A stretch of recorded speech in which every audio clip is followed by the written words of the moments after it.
Welcome back. You're watching ET Insight.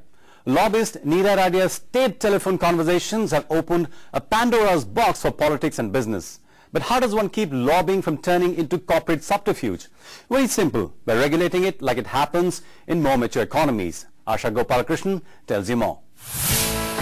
At first glance, it's a regular working day at this PR office in Mumbai. But almost everyone here is shaken up by the enormity of Spectrum scam. As things stand today, opacity is no longer advocated, and it's time to ring in a new era. Obviously, people are associating corruption with lobbying. Now, if there is an intrinsic link, it must be broken, it must be stopped. How do you stop it? You stop it by legislating, by regulating. I have said very categorically that line ministries that are involved with any form of enterprise will have views on this, and if they have those views, we could consult amongst ourselves and see whether anything more needs to be done.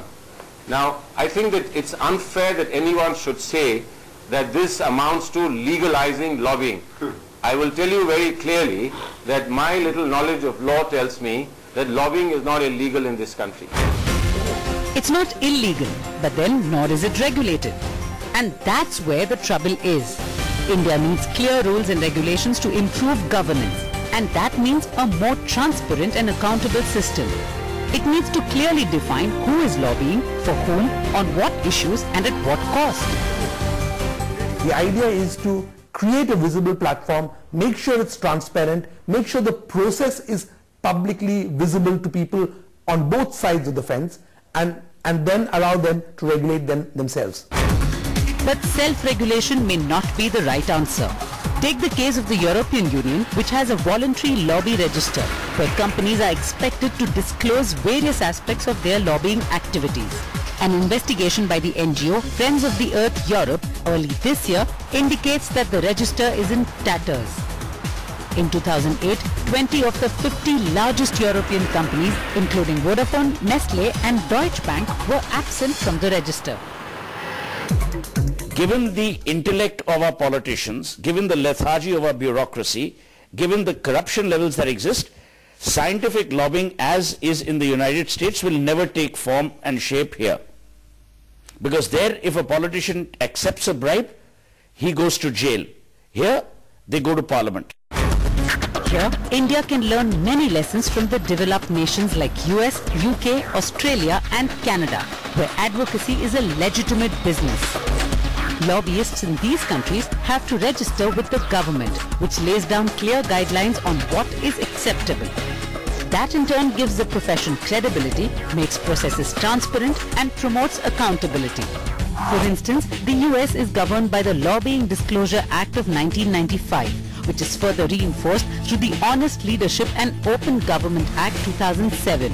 The Act defines and requires professional lobbyists to register with the Clerk of the House and the Secretary of the Senate and submit a detailed report of their activities in the US Congress and other state legislatures, including whom they met and how many times, once every 6 months. Canada legalizes it with the Lobbyist Registration Act, which requires a monthly filing.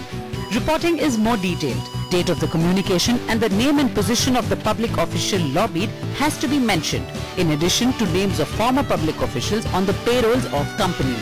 Similarly, Australia keeps track of lobbying activities through its Lobbying Code of Conduct 2008, and the UK keeps a close watch on lobbying through the Freedom of Information Act, which enables public to seek information about the minister-lobbyist meetings. Laws can go up to some point, but they cannot solve the whole problem. A lot of it has to do with the way companies themselves understand that I have to get a private benefit out of this because I am taking risks of different kinds, but there is a public benefit and I have to recognize and balance that private and public benefit. So there's an incumbency on the companies themselves in the way they go about doing lobbying and influencing public policy. I think it's very important. To pin responsibility, it's essential to place the onus of disclosure. In the United States, the lobbyists are responsible for disclosures, not the elected officials. Experts in India say that's an unfair policy because lobbyists get incentives to not fully disclose or under-disclose the amount of contact they have had with the elected officials. And so, the authorities are working at placing equal responsibility with the ministers and politicians. Lok Sabha and Rajya Sabha members are required to disclose their interests in a register of interest. But this mechanism is not open to public scrutiny. Similarly, since the private sector does not make public their dealings with the lobbyists, citizens know little about their commitment on critical issues, from those in power to state-owned enterprises. Here, the RTI Act has played a major role in controlling corruption and exposing murky deals. Corporate India too is expected to fall under the purview of the RTI.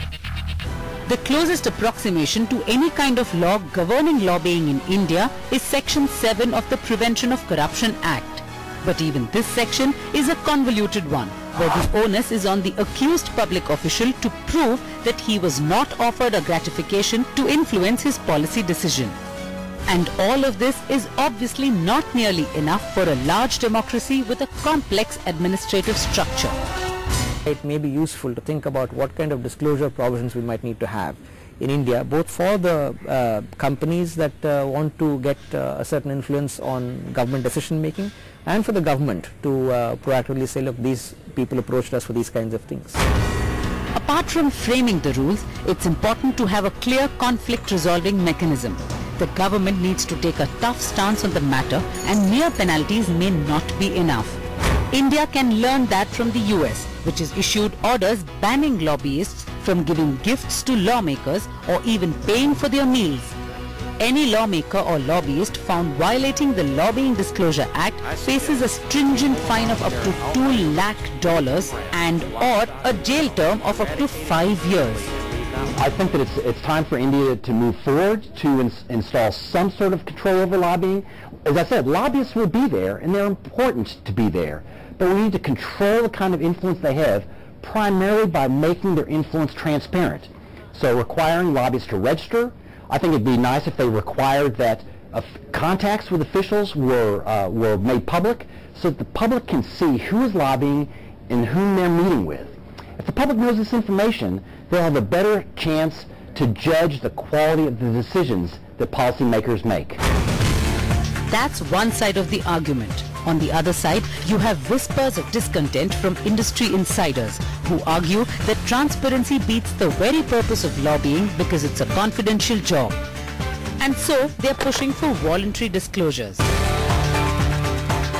Mandatory or voluntary, it is loud and clear that something needs to be done about regulating lobbying on an urgent basis. For starters, India could have common minimum rules to ensure better governance. Well, with that, it's a wrap on this edition of ET Insight, but we'll be back next week. Until then, don't forget to write in with your feedback and suggestions. Thanks so much for watching.